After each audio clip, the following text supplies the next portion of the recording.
welcome to the North American Ag Spotlight. I'm Chrissy Wozniak. My guest today is Director of Government Affairs and Market Regulatory Policy for the National Cattlemen's Beef Association.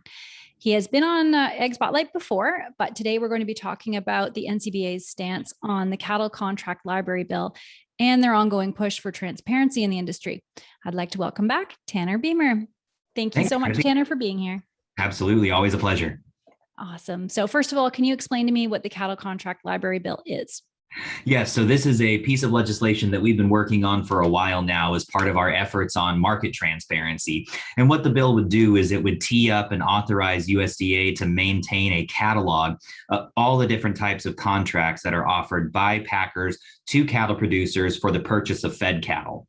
The reason that's so important is because as we've looked at market transparency, the formula bucket is kind of what we've been looking at, not exclusively, but certainly with keen interest over the past several months. Formulas are, of course, an interesting and unique categorization of transactions because unlike the other three defined transaction types at USDA, contract, negotiated grid, negotiated cash, formulas are more so defined by what they aren't than by what they are. It's a catch-all bucket for those transactions that don't meet the definition of the other three.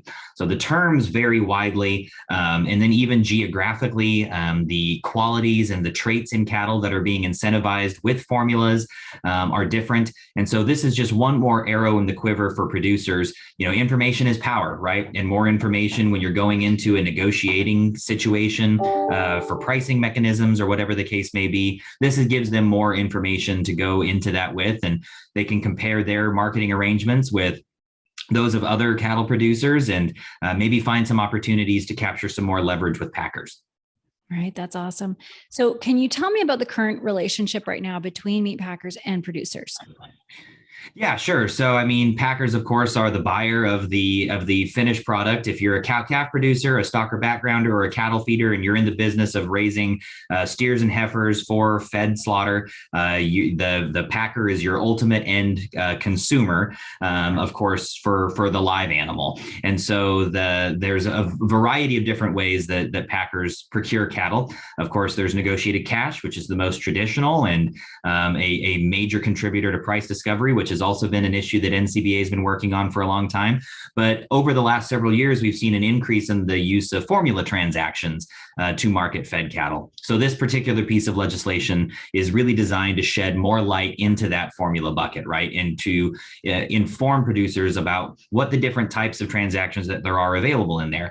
You know, I think the type of formula that producers are most familiar with is some sort of a base price plus or minus premiums and discounts.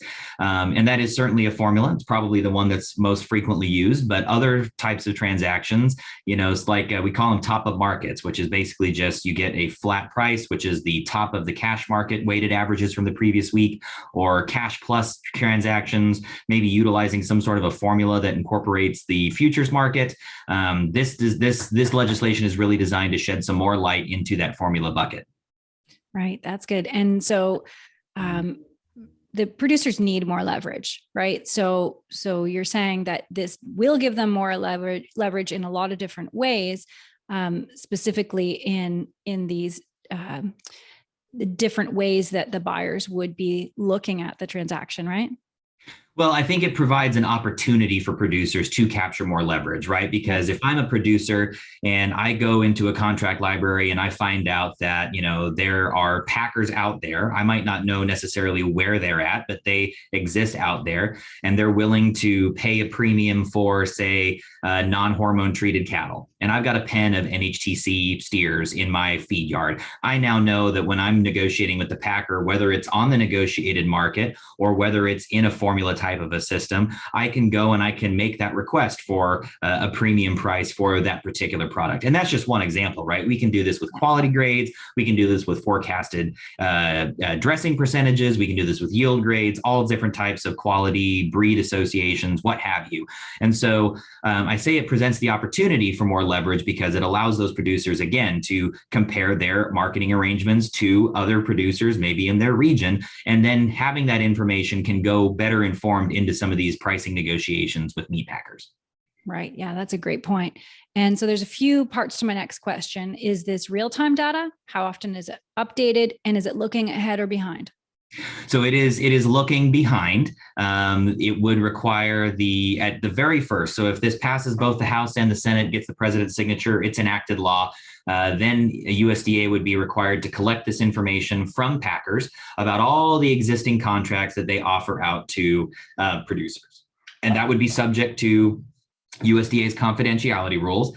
It would be collected in a very similar manner to all the data that's currently being received by packers under livestock mandatory reporting.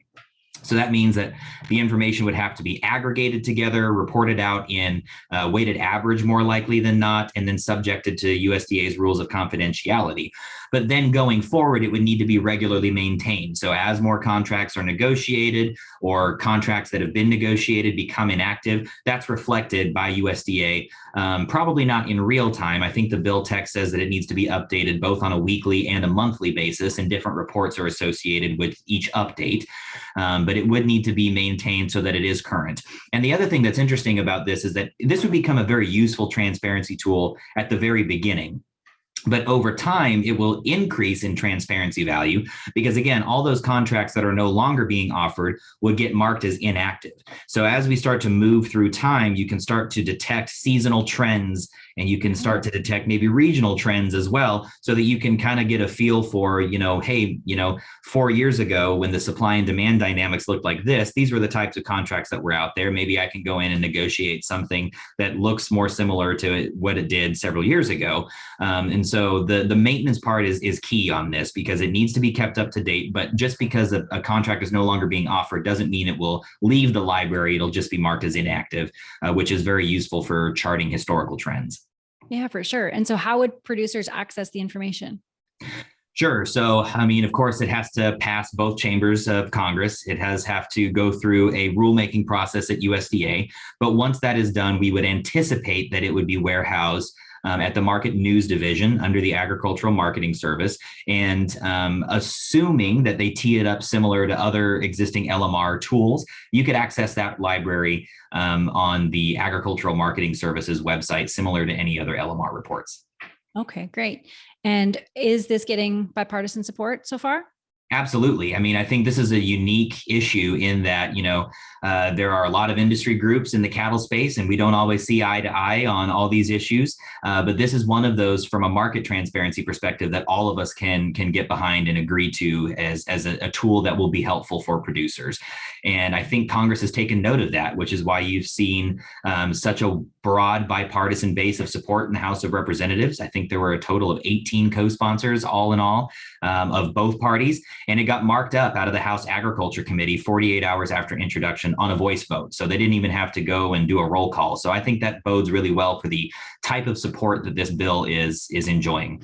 Look, the lead sponsor of the bill is Dusty Johnson from South Dakota, and he said it well. I think we would agree that this is not going to be a silver bullet solution, right? The adverse pricing environment that cattle producers have endured for several years is something that's going to require a whole multitude of policy solutions to address. We're going to need to focus on price discovery. We need to focus on expanding beef processing capacity.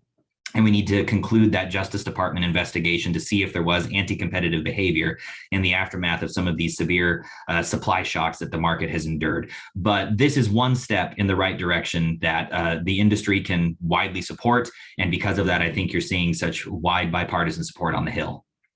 Right. Yeah. Very good. Good points there. And yeah, so far, I think it's the only cattle producer group that hasn't endorsed the Cattle Market Transparency Act is RCAF USA. What they're saying is that it doesn't address the competition disrupting leverage that the beef packers now have. So how do you answer that, if that's what some producers are thinking as well? So the Cattle Contract Library Act it's separate from Cattle Market Transparency Act, which we also oppose the Cattle Market Transparency Act. But this Cattle Contract Library Act, we think that this is going to be a useful tool for producers from a transparency lens. Again, it's not the silver bullet, and it was never intended to be a silver bullet. It's meant to be part of a larger approach that does include processing capacity expansion, does include price discovery, and some of those other issues as well. And so any progress we can mark towards improving transparency, towards improving those other elements of this strategy is overall going to benefit producers. And at the end of the day, that's what we're here to do, is to try and increase every possible opportunity for our producers to be profitable. We've been doing that since we were established in 1898, and we're going to continue to do that today. Very good. And so where is the bill right now? So it was marked up out of the House Agriculture Committee. It awaits a vote by the full House of Representatives. Unclear whether that will happen by itself as part of the suspension calendar or whether that will be attached to a larger piece of legislation that's moving through the process. And then it will need to go to the Senate. Already have quite a bit of interest on the Senate side for folks who want to introduce companion legislation. And I'm hopeful that in the next couple of weeks, we can get a companion on the Senate side and start running it through the process over on the upper chamber. Very good. And is there anything anyone can do to help? Who they should be writing to their local governments? What should they be doing?